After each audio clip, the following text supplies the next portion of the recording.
não fornecer esse feedback, né? E a gente vai ver aqui um outro princípio que fala sobre isso. Gente, se vocês tiverem dúvidas, se vocês quiserem perguntar alguma coisa, pode colocar aí que eu vou responder, tá bom? Então, tem essa questão de elaborar minimamente um plano. Não precisa ser um plano super mega elaborado para fornecer um feedback, tá? Mas minimamente se preparar, colocar um papel ali, qual é a ideia. Às vezes tem uma palavra-chave que você precisa falar ou que você não pode falar, que, né, pode magoar a pessoa mais do que fornecer uma crítica construtiva. Então, é preciso minimamente um plano, ok? A segunda é uma abordagem específica, ou seja, você não vai falar sobre qualquer coisa, você vai falar sobre fatos. E a gente vai além, né? É importante a gente fornecer exemplo.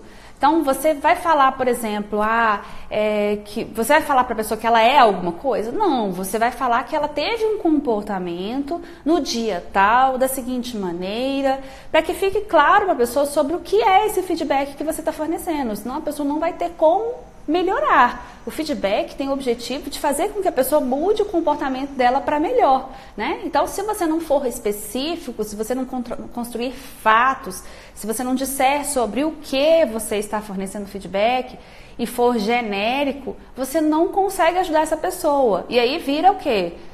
Crítica, puramente crítica, né? E aí não vai ajudar ninguém, pelo contrário, vai criar um clima ruim. Okay? Porque feedback já é difícil, né, gente? Mas ele sendo razoavelmente estruturado e tendo esses cuidados aqui, ajuda bastante, ok? Foco em comportamento, eu acabei de falar um pouco sobre isso também, né? A gente não vai dizer sobre personalidade, sobre atitude, sobre o que a pessoa é ou deixou de ser, sobre o que eu acho, o que ela pensa. Não é isso, isso não é feedback, tá? Isso é crítica, isso é maldade, às vezes até assédio, tá certo? Não é isso. O feedback, a gente vai falar sobre o comportamento, uma coisa que é possível mudar.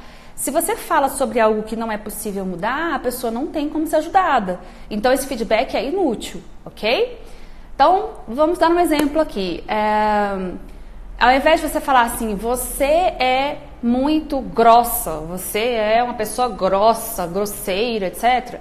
Fale, no dia tal você levantou da cadeira e levantou o tom de voz para falar com a pessoa e ela se sentiu assim, assim, assado. Então, você está descrevendo um comportamento.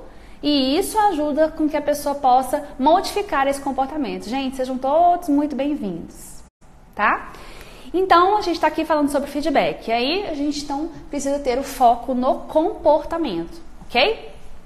Outra coisa que o autor fala é de escolha de hora e local. Claro que é importante que você não deixe o feedback para depois. A maioria dos feedbacks podem ser dados imediatamente. Mas você precisa verificar se não está num contexto que expõe a pessoa, se não está num momento ruim, às vezes a pessoa está num momento de sofrimento ali, ou está numa situação de angústia, ou está no meio de um evento, não é o momento adequado para você fornecer um feedback corretivo.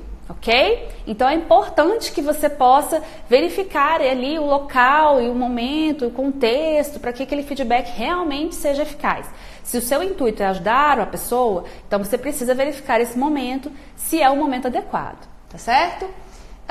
O feedback deve ser equilibrado, né? Então o Williams fala que você deve equilibrar ali a crítica com o elogio, tá? Tem autores mais antigos que chamam o feedback de feedback sanduíche, que você deve falar um positivo, um negativo e o positivo. Eu não gosto dessa técnica, não acho ela eficaz, pelo contrário, se as pessoas percebem que você faz isso, quando você começa com o negativo, ela já fica esperando elogio, e quando você faz elogio, ela já fica esperando qual é a crítica que vai acabar com a vida dela. Então, não façam isso, tá? Existem outras técnicas que também são eficazes. E aí a gente, numa outra live, eu posso passar essa técnica para vocês, mas a ideia é que você consiga equilibrar para que a pessoa não fique com a sensação de que é a pior pessoa do mundo e nem com a sensação de que ela é maravilhosa, sendo que você precisa fornecer um feedback corretivo, ok? A ideia é fazer um equilíbrio ali para que aquele feedback seja, de fato, uma ajuda àquela pessoa na modificação daquele comportamento.